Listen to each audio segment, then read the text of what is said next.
Behind the Shades.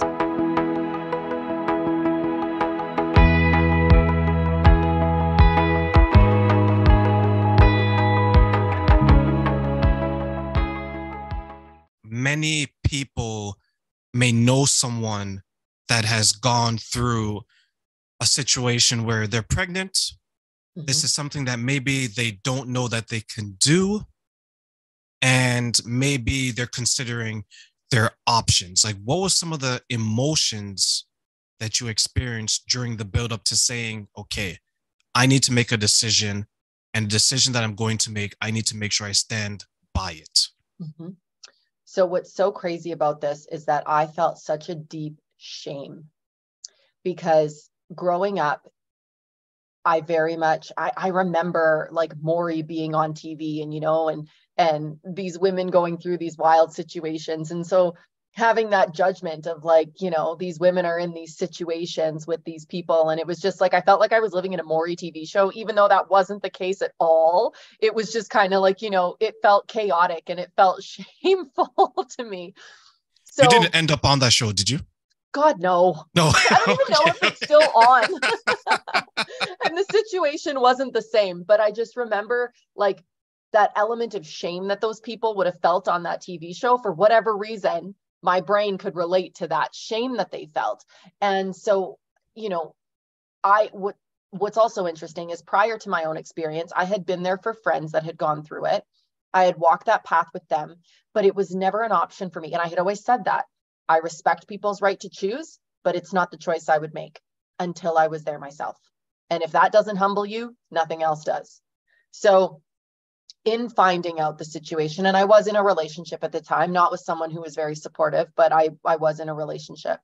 And so finding out that was a real possibility, and then taking a step back and taking inventory of my life. And I think that anyone that's going through that situation, you need to be very honest with yourself, because it's not just your life anymore. And one of my friends had said to me, a woman becomes a mother the second that she sees that second line turn pink. And if that's the truth, you instantly go into, at least for me anyway, I instantly went into that, oh my God, what am I going to do? What's the best thing, number one, for me, but number two, for this situation and this child that's about to come into this world. And I know, the thought process of, okay, well, you could go through with the pregnancy, you could, choose to have the baby, you could, give the baby up for adoption, you could do this, that, and the other thing. But you also, it's such an interesting thought process, because it feels so much bigger than you. And I think in the moment, all you can do is know that it's okay to be selfish, and know that it's okay to understand that you're human. Honestly, I mean, for lack of a better word, shit happens. And I think that it definitely does. Absolutely. And so I think that you have to be okay and accept where you're at, and just allow for it to unfold the way it needs to. And that was what I really struggled with. Was I thought to myself, okay, I'm in a terrible relationship. So if I go through with this, what am I going to be able to provide this child? What kind of life am I going to be able to give this child? How am I going to be able to parent? I mean, I was in my mid-20s at the time. So, I mean, yeah, okay, you could be a parent, but I was still very much a child in my own right. So I feel, I just feel like it's okay to be selfish. And I think that's the biggest piece of advice that I would give to someone is, don't think about what anybody else is going to say or what anybody else is going to think. And the wild thing about this is that in my entire circle of friends and females that I confided in about this situation, only one of them hadn't had the procedure done herself. And I thought, how crazy that we don't talk about this. And even as I've kind of been more open and more public about it, a lot of men have gone through it as well. And they're dealing with their own grief and their own emotions about it, because it's a very different experience from the male perspective. And it's very bizarre, and it's even more bizarre how little support there is out there. Yes, I know a few people that have gone through the process. And one of the points that you made that I want to highlight is it's very true that it's difficult to judge someone's journey when you don't know their journey. Absolutely. And when you consider it as black and white, as you get pregnant, you have the child. Some people on the other side of the fence can say, hey, I am not ready. Yes, I was an adult when it happened. Yes, I made an adult decision to, Mm-hmm. and we mentioned spirituality, let's use the religious terms here, lay Yeah. with someone. Yes. Yeah. Right? Yeah.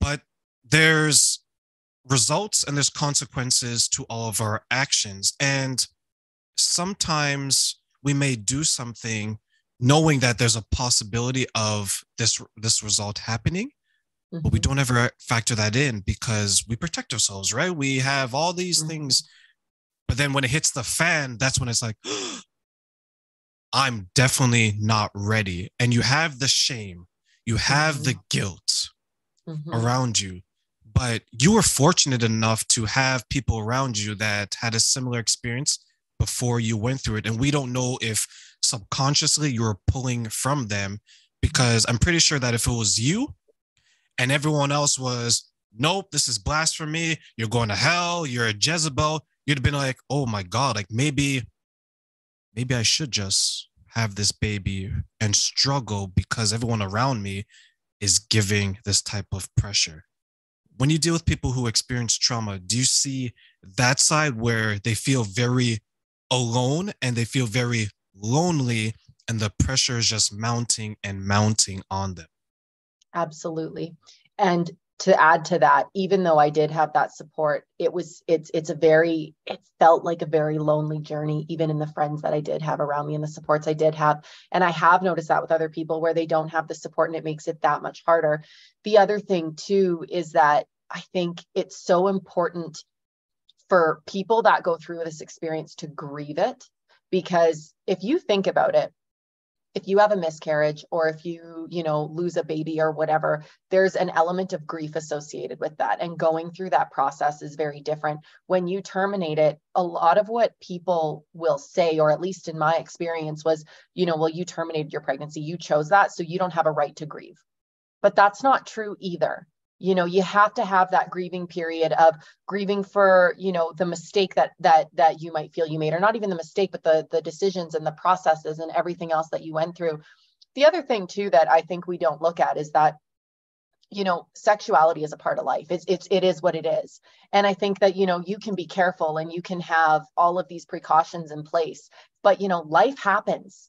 And sometimes it just is what it is. And it can happen to any of us, regardless of the precautions that are in place. And so I think, just having some grace along the way and compassion for yourself along the way is so important. And if that's not something that people can get from their circles or from their friends, their family, whatever that looks like, trying to find it within themselves, to love themselves a little bit more and to be able to move through it from a spiritual standpoint. I truly believe that everything happens for a reason.